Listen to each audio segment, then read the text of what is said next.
Uno, dos, uno, dos.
Good afternoon, everyone.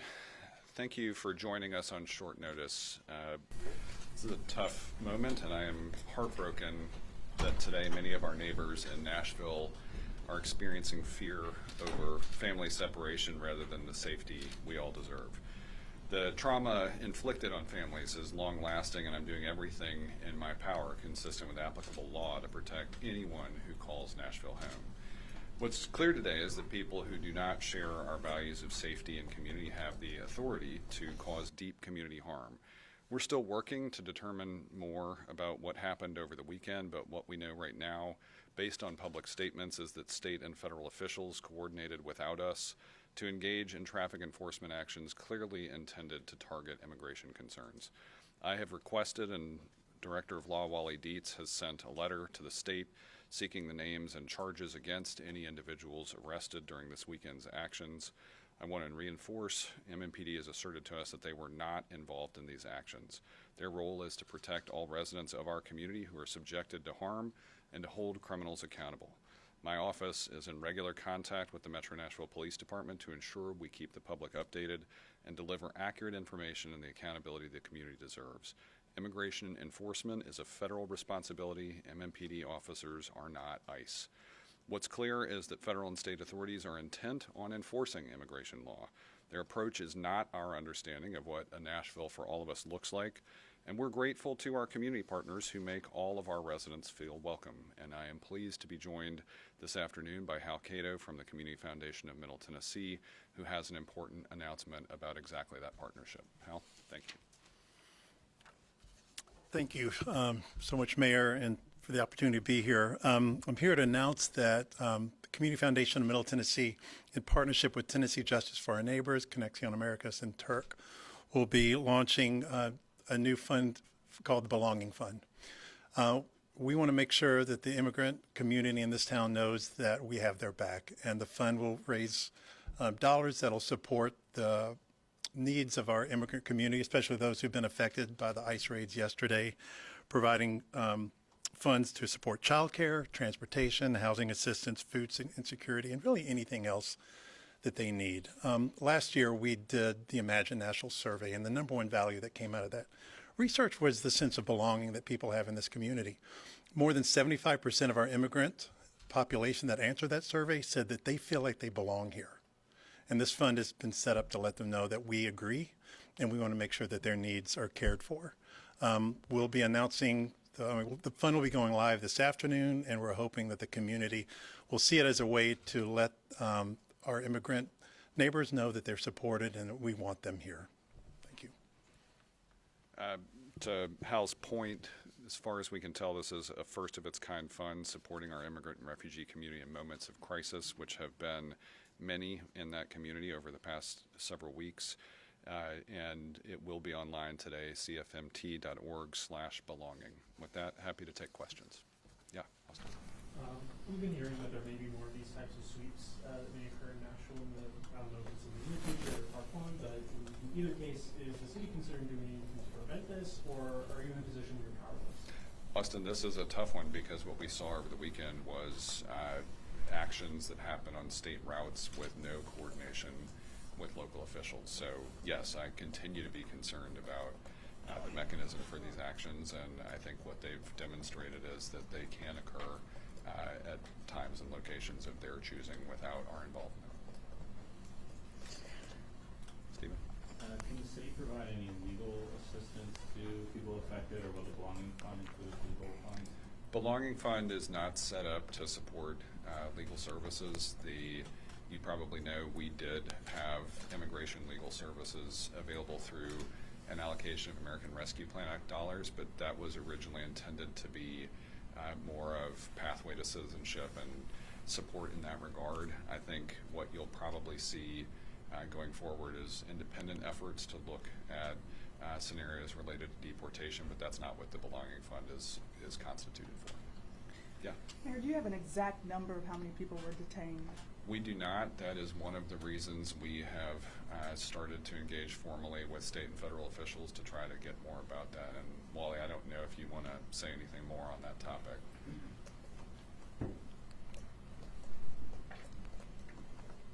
Thank you, Mayor. Just briefly, a few moments ago, I sent a letter to the Assistant General Counsel at Tennessee Highway Patrol asking the THP to identify all individuals they arrested as part of this enforcement action and the list of all charges pending.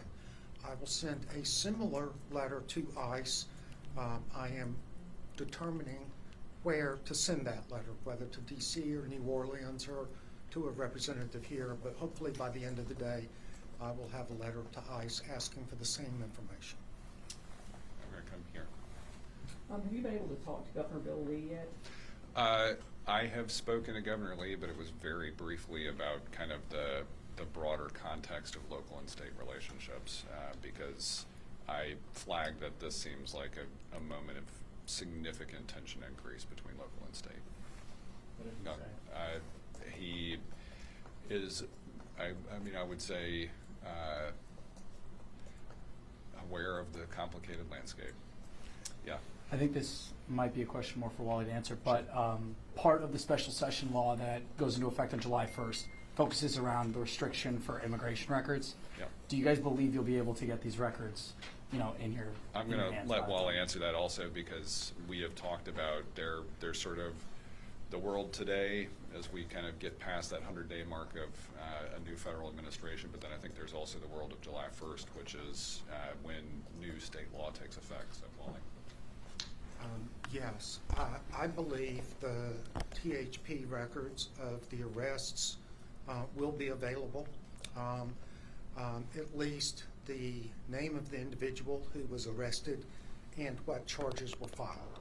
Other parts of that THP file may be part of their criminal investigation, which those records are protected, but I do not believe the name and the charges filed are secret or should be secret. As far as ICE goes, your guess is as good as mine. They have been totally opaque in responding to requests for information. I know there are documents now where people are putting names and trying to say that this family member is missing. We don't know where they are. How can you speak to those families, and what is your advice that they should be doing if they are just terrified, not sure when they, or if, or how, or when they could see their family? Yeah, I think my understanding is that the Tennessee Immigrant and Refugee Rights Coalition will be joining the Immigrant Caucus this afternoon at a press conference here. I would definitely encourage families to be very, very responsible about how they share information and as much as possible to be engaged with legal representation, because there are considerable risks with sharing some information with third parties that are not trusted. So I would just I would highly recommend taking advantage of what legal representation is out there specifically for these circumstances. And, this is a scenario where knowing your rights is really, really important. Yeah. Mayor, today marks the third time you openly say that MMPD played no role in this operation. What would be your message to community activists who perhaps think this is not the right information that you're sharing? I know that some police cars were present at the parking lot of the ICE building on 501 Richards Park. Obviously, the statement that you gave was that they were there in case a protest would get out of hand. But some community members say the police cars were there even before they showed up. So we did receive a request for information that morning in advance, and so I think they had expected to be there, but it was not with any additional information. Right now, that is the only information that I have about their involvement.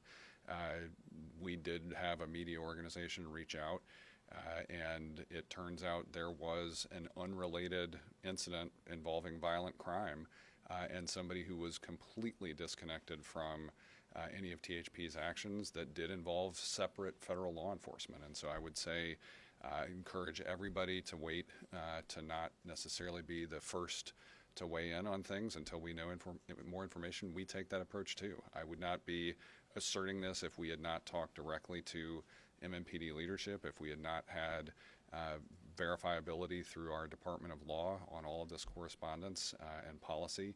And so I would encourage people to be very mindful of the fact that all of this is federally driven. And so we are doing our best on the ground to take care of one another, and that is why our local partnerships and our support for one another matter so much. I'm going to come back to me. Will Metro be contributing to the Community Foundation Fund? We have not yet. I mean, this is something that has developed quickly under the same principles of that we spoke about in the state of Metro. With regard to where we go from Imagine Nashville, we did have in our budget request some project management money specific to our ongoing partnership with Community Foundation. Haven't yet made a determination if we can use any of that money for this. I'll go to the back. When we got a response from THP about this operation, they called it a public safety operation that targeted areas with suspected gang activity with a history of serious traffic crashes. These were areas of Paragon Mills, Antioch, South Nashville, as you well know, places where the Hispanic community is well known to congregate, Plaza Mariachi, Buchanan.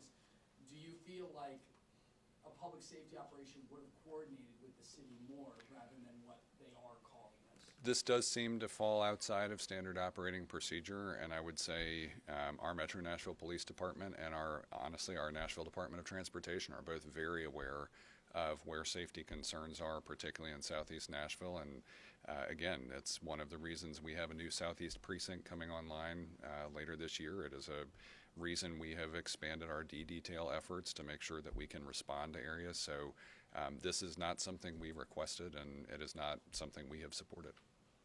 Stephen? Given the volume of stops, it seems likely that MMPD was aware this was going on.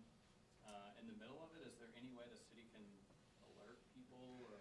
Will be, I mean, I'd say as we kind of absorb what has happened, I think that's one of the biggest questions we have. I think also, though, that's why we want to be in a position where we can respond to impacted families as quickly as possible. It's why Director Dietz is engaged in follow-up efforts to see if we can identify who was impacted.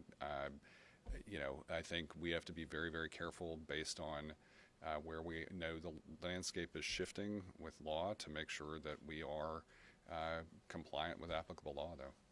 Yeah. I spoke with an immigration coalition that was out there. They say that they're in contact with at least 3 people that were arrested and then released because they had asylum paperwork on them. They said that there were other people that had licenses or other documentation, but that was just not something that was being accepted, I guess. Is there more information about this too, just to kind of have that accountability of what are they looking for and how do you even prepare yourself? I mean, this is one of the most challenging elements of this, I think, as Director Dietz has shared, efforts to get an understanding of the nature of the operation, the nature of the stops themselves, the preparation that anyone could make for this. It is very challenging. So I had not heard those accounts, but I guess I would say I'm also not surprised to hear that it does feel a little bit chaotic. Let's do 2 more. Yeah. Yesterday, pro-immigrants organizations was there and talk about they have information for our people in the community was arrested there, didn't receive any water and any, you know, health things like, you know, go to the bathroom and everything the right way. Any possibilities you can check it out, that things working, so we have better situation when they arresting us. We've heard across the country deep concerns about detention, just the circumstances there for people who have been detained.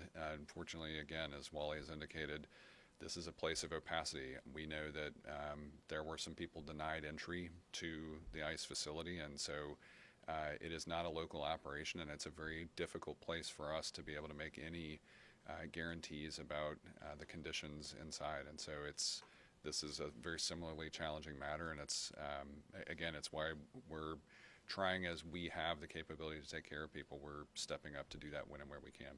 Thanks. We'll go back here. Do you still have a question? Yeah. Sorry. So earlier this year, the General Assembly passed some legislation portraying criminal and sanctuary policies implemented by local governments. Is that something that concerns you guys? Can you challenge it? Or? We're deeply concerned about it, and I'll let Director Dietz offer more because I know we are still waiting to complete some analysis of that legislation. But I'll say, in short, yes, we're concerned. Yes, and there's good reason to be concerned, because the state law was crafted quickly. It includes a criminal component. Violations of the state law could be a Class C felony, and so we're taking it very seriously. I'm working with counsel to analyze that law and analyze our response to it. We try to follow the law. This was an effort of a state to get involved in what is typically reserved for the federal government. And so we are looking at issues, and we have not made any determination. Great. Well, thank you, everybody. Thanks for helping share information about the Belonging Fund. We think this is going to be an important tool.